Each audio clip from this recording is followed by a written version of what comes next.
Hey, what's up, guys? Rampedi here. Guys, if you hire the right plumber, he will get the job done. Let's go. That's how it goes? They keep asking about the best when they know it's me. Okay. Asking about the rest when they know it's me. Straight in, I guess. You know it's me. Kaizer Chiefs Football Club are into the quarterfinals of the Carling Knockout Cup, thrashing SuperSport United 4-0. And you know what Kaizer Chiefs shows, guys? It shows very simply that if you bring in the right coach, if you bring in the right assistant, and as well as if you bring in the right scout, not to forget the goalkeeping coach as well, hardworking players like Serino, who I met yesterday, it becomes too easy. The mentality changes. And that's all Kaizer Chiefs really just needed to do. You get the right painter, guys. Then the job will be done. Your place will look very nice. But if you get faulty ones, you saw what happened these last couple of years. And the one thing about Chiefs this season is the results. They're growing. You can see that they're growing. You can definitely see that, no doubt about it. But also, they got Sundowns next. Now, I've already spoke about Sundowns. I've spoken about their front three. I've spoken about Tashwick Matthews going to be a Bafana player. I've spoken about it all. And it's going to be a scary sight, but I don't think it should be that scary for Kaizer Chiefs. And the reason why I say this is because if they just page back to that second half against Mamelodi Sundowns at FNB, when they had Sundowns pressed back like a boxer that was boxing him in the corner, it's possible. And one thing I will say is that if Kaizer Chiefs can knock out Mamelodi Sundowns, I'm telling you, man, that 10-year trophy drought that people make jokes about might just be coming to an end. A nominee for Young Journalist of the Year, a social media officer, a presenter, and a writer as well, Potso Aphane, is in the building. And I tell you what, she had some interesting things to say about South African journalism. Okay, guys, another big guest on Playing the Field with Chicks, a journalist, a researcher, a social media officer, and she calls herself a dreamer. Potso Aphane, how are you doing? I am doing fantastic. That intro is everything. Funny enough, Love it. Before I actually get into it, I saw Goddess Minaj. What inspired that? Guys, stop asking that question. It's I don't know if it's embarrassing or what, but I love it. I mean, I consider myself to be a goddess, and growing up, I was like a big fan of Nicki Minaj. So I just put the two together. So now people are telling me to let go of the Minaj. I'm like, nah, I can't. It's part of the brand now. It's part of the brand. Maybe it's because they're all saying that you're a goddess within your own self. And the funny thing is you just come off having to be nominated for being Young Journal of the Year. I mean, it's an amazing feeling, isn't that right? It was. I was starstruck. I was in awe. I was not expecting it, to be honest. And I was just super excited, man, to be recognized like that by such phenomenal people in the industry. I was honestly just like, oh, wow, okay, this year can end now. Tell me something for people who are following your journey, people who are all about your and being in the whole journalistic space as well. How long have you been doing it for? I've been doing it since like 2021, after I graduated in varsity at UJ. So ever since I graduated and stopped playing football, I just tapped into that whole space of working behind the scenes, Yeah. Oh, wait, that's interesting. You could have been a professional footballer. Is that what I'm hearing? You're hearing that right. I could have been like on tour right now with Banyana. Kande, what happened? You could have had the WAFCON, you could have played at World Cups. What happened, Kande? You know what they say. We plan, but God decides. But it was one of those things, man. It was one of those things where COVID happened at a time where I was just graduating. I was studying at UJ. COVID happened. Football had stopped for like those 2 years. Bear in mind, we didn't have like a professional women's league, so it's not like we could get paid, So then obviously family pressure as well. Had to help out at home, so it was time to just forget the dream and then go become an adult, basically. So I had to step into the adult world and put my dream on hold and just start working and just help out at home again. So yeah. Before I get into like the football side of things, I just wanted to know like how disappointing was that to sort of like lose the dream of having to play football and having to focus on something else, and how did you actually overcome it as well? Because some people still mellow in their dreams even now. It's sad. I won't lie. I do think about it a lot of times. When you always have envisioned yourself as becoming something or just living a certain life, and then having to see it not happening, and then now having to live a different type of life. It hasn't been easy. I don't think I have fully accepted it. I do have days where I'm just like, you know what, I think I want to play. But then I look at my age as well, then I was like, nah, I think you're okay here. You're doing fine, you know? But I think the big thing is you have to accept it and just accept that this is what happens in life. We don't all get to live our dreams the way we planned it, but we do somehow get to live the life that was ordained for us at the end of the day. I Yeah. see. I see. Well, now I mean you're writing stories and everything like that. Tell me something. How shocking was it that Orlando Pirates thing that was happening at Orlando Stadium there? They're knockouts out of the cup. Yeah. I mean, it was 11th game in all competitions this season, and it was their first loss. They had won 8 and drawn twice. So to see them losing their first game, it was beyond shocking um, to many people. And also, I think as South African football lovers and fans, knowing how well Pirates does in cup competitions, it was not expected. When the draw happened, I remember I was with a friend of mine and it was Pirates against Moegoe, and we were like, these ones are going to another final. We're like, they are going to another final. And for them not to win that game, I mean, when those goals came in, I was like, hey, Batung. I was like, what's going on? You get what I'm saying? So, yeah, and also them being undefeated in 13, like in their 13 successive games. And then for them to suffer a loss like that against a newly promoted team, didn't see it coming at all. Nah, man, no one did. I was also surprised. I mean, I was also like just you. I was like, I mean, they got the easiest draw you would probably say on paper, but now they're out, right? And usually Yeah. Jose gained credibility by having to win the cups. And now with this cup that's gone, yes, the MTN8 is in situ, but does this pile more pressure on Jose and Co to like you guys better perform for the league now? It does because I mean, if you look at it, right, with Jose as their coach, this was the first time in any cup competitions that they lost with Jose as head coach for the first time. So I really do think that it piles a lot of pressure. You consider the fact that they also will be participating in the CAF competition, you know, so it raises eyeballs as to like if they are unable to go past this team, right? How then are they going to be able to manage the pressure that is waiting for them in the CAF competition? And then you've got the league as well, which is waiting, right? Because I think teams like your Sundowns possibly use cup games as like preparations for the bigger fish that is out there, if I may put it that way. Yeah. So Jose definitely has a lot of pressure on him, but I don't think it would be fair to output him out just after losing just one game.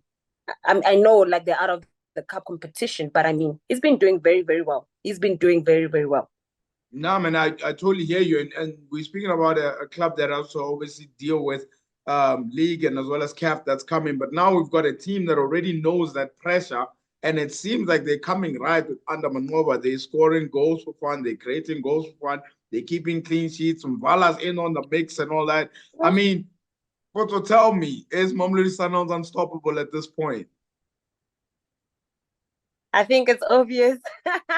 I think a lot of us, how do I say this? A lot of us kind of just got blinded by how the season started for Sundowns. More of like the background scenes and the background happenings at the club kind of blindsided everybody to say, nah, this season they're not going to have it. No ways, these people just won their 7th successive league title, and you're telling me it's gonna take just one season for them to go down. Yes, they might not be as great as they were in the past few seasons, but there's no way that in their first season after their 7th league title, you expect them to crash out. They just thrashed Golden Arrows right now. How many people scored on that day? Different goal scorers, the young ones, different goals came in flying, you know, and then them losing against Stellenbosch. Okay, it happens, you know, shocking as well, but maybe that was a wake-up call they also needed. But I don't see them crashing out. They might have difficulties, but Sundowns is a very difficult team to beat, if we're being honest. The players just have that, you know. Yeah. Now, to put you on the spot, yeah, because I'm sort of wondering, I mean, they look unstoppable and as so right, but they drew against a black and gold team in the quarters. And I'm thinking to myself, like, I don't think Kaizer Chiefs are in the same development phase as Sundowns. I think Sundowns are just further ahead. But Kaizer Chiefs are growing at this current moment under Navi. Do you give Kaizer Chiefs any chance of getting past this Mamelodi Sundowns side? Man, football is unpredictable. Football is predictable, and I think that's why we love it so much. I have confidence and faith in Mamelodi Sundowns, but I do believe on the day, Kaizer Chiefs will also rise to the occasion. So I think the game might go to penalties. You know, as to who's going to win it. Whew. Now, if you had to pick a goalkeeper that's going to rise on that one, because you've got Fierce Ntwari of Rwanda, who is obviously on form, but you've also got Ronald Williams, who can't, like, he stops penalties for fun. This guy, he showed it at the AFCON, he showed it for Sundowns as well throughout. You're probably picking Sundowns to probably win it on penalties. You're not putting Ronald against anyone. This man, the Ballon d'Or, like, please. This man, you like right now, you can put him against anybody, but in the PSL, nah, they've got it wrapped. If it goes to penalties, Sundowns is winning it because they've got Ronwen Williams. He's like Robocop at the penalties. So yeah. Now the funny thing is that I'm looking at Chiefs, and in terms of the way they're performing, and they're looking much better at this point. And obviously they've got Sundowns in the Kali knockout. We don't know what that can happen. You did mention that it could go to penalties as well. But I'm looking at the trophies that are on hand. There's a Nedbank Cup, and then there's a league. I'm not sure if the league is attainable really. But do you think this season Chiefs can win a trophy, or is it too soon? I don't think it's. I think winning the league is a bit of a stretch. They could get a bit far with some cups. Maybe the Nedbank one, they could get somewhere. I mean, at the moment, as a Kaizer Chiefs supporter, I think the supporters should be fair and should celebrate the milestones that the club are able to attain. I mean, for them to make it to the next round of the Knockout Cup, for them to make it to the next round of the Nedbank Cup, and for them to get to finish in a better position in the league, I think that's something that the supporters should just look forward to and just celebrate that without really saying we want this cup at Naturena. If it happens, that's great. Round of applause. They deserve it. But if it doesn't happen, I don't think it's fair for the supporters to feel super disappointed in themselves, considering how long this journey has been. So far, they haven't lost. I mean, they've scored in their last 3 PSL games, right? And they lost against Sundowns in the game. In that game, you could see that they were close to winning, if not drawing. You get what I'm saying? So those are some things that I feel like the supporters should really look at and just be realistic and be like, we are building and we're going in the right direction. There is light for Kaizer Chiefs, but for them to win a trophy, I don't know which one. Pirates has already snatched one. and there's two cups left, as it would say. I mean, obviously throw the league, that's also the third one. But also I wanted to talk about this. It's been like sort of a talking point with regards to what's happening within South African football at this point. And you obviously in this space, and you probably know more about this space. If I was to ask you, Potso, where is South African sports journalism at this current point? How would you rate it at this point? I think we're kind of doing great, to be honest. We are really trying to push as much content as possible. I mean, you look at yourself, for example, you've got this amazing podcast where you discuss such topics, you get into fixtures that had happened, and you just look at the game holistically. And then you've got what's this? Newspapers, like online media, like your Disky Time, Far Post, that have come through many years, and they're now like your reliable and your go-to sources when it comes to football, right? So I really do think we are headed in the right space. Is there more that we're doing? Definitely. There's always more that a person can be doing in whatever space.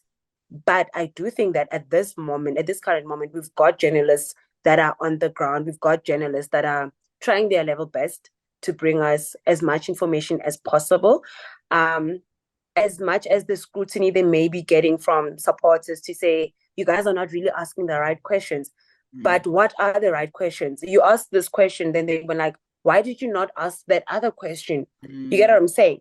But at the end of the day, I think as journalists, it's important to look back at what the supporters are saying. You know, we need to go back into our comment sections on whatever we've put out there, look at the concerns, and then try to address them. Because at the end of the day, we are the voice that represents them, and we are that link between the supporters, the clubs, the coaches, and the athletes.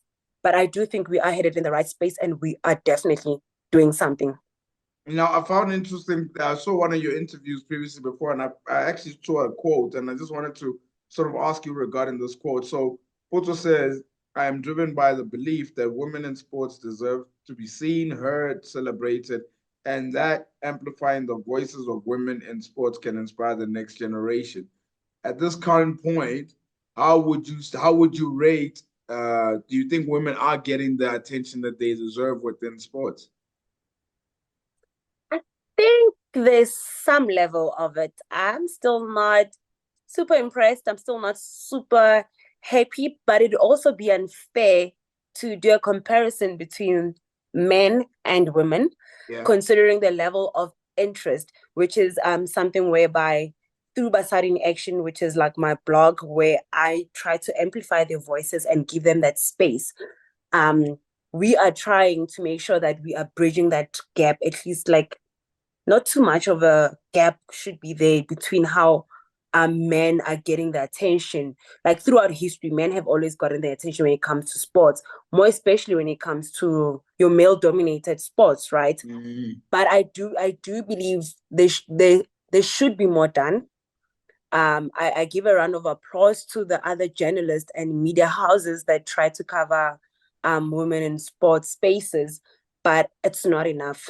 Honestly, from my side, it's not enough. We can do better. I can do better as well. And it's just about working on it. But as time goes, I do think that we will get that coverage right. We will get that space right.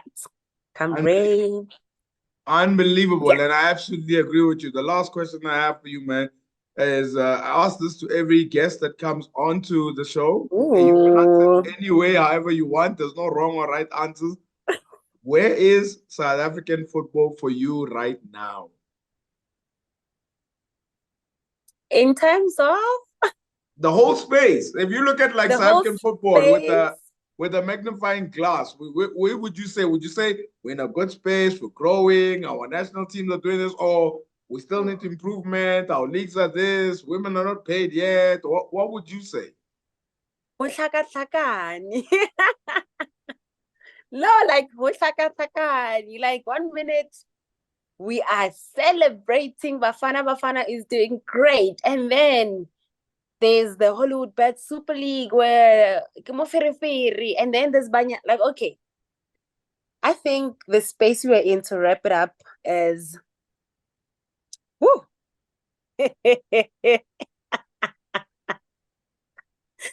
Oh, hey, we are going somewhere. We are doing something.